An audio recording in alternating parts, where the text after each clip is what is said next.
But as I said, for me, Atmanirbhar Bharat is not just an economic outlook. It is very much an outlook of national self-confidence. National self-confidence means, again, one outcome of a globalized world is we need to see, not just see, we need to actually utilize and leverage the world as a global workplace. Because as I said, finally, our biggest natural resource is people. So more than any other country in the world, we have an ability, we have an interest today in global mobility, in a global workplace, in the movement of talents and skills. And it is to the benefit of this country. I think, again, some kind of zero-sum game between us and the world, I think that is really 1960s thinking. That this country has benefited when its people, its talent is able to traverse the world much more easily.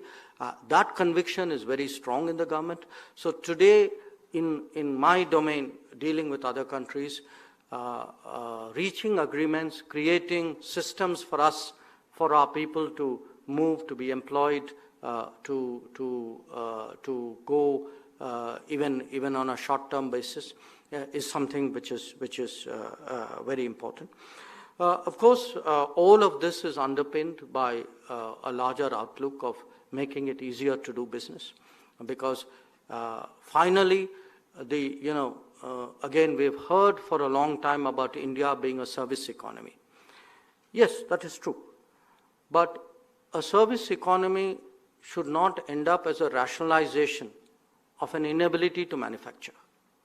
So we can be a service economy, but we must be a manufacturing economy, because it is only manufacturing which can, because ultimately if your yardstick of success is not the top line of your companies alone, is not just X% growth, but actually look at the employment aspect of that growth. If actually employment is the yardstick of that, I think we will understand really what a critical role today manufacturing plays.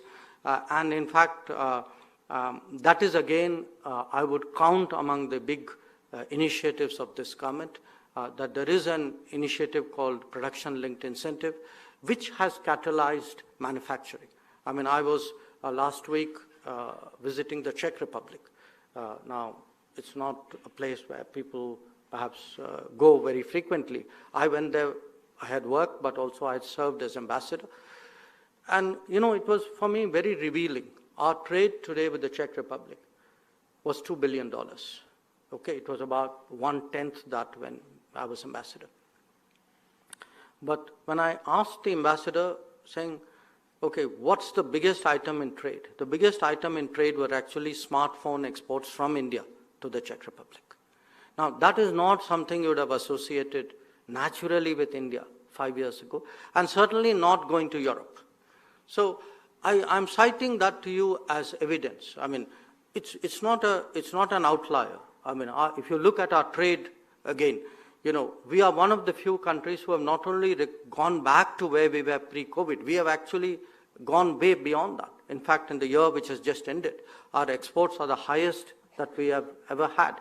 And the reason for that is not just pent-up demand in the world, because the pent-up demand need not have come our way. The pent-up demand could have been picked up by others. The reason is actually we are becoming a more competitive society. We are becoming a more enabled society. Our manufacturing capacities are rising. Our easier to do business is actually kicking in.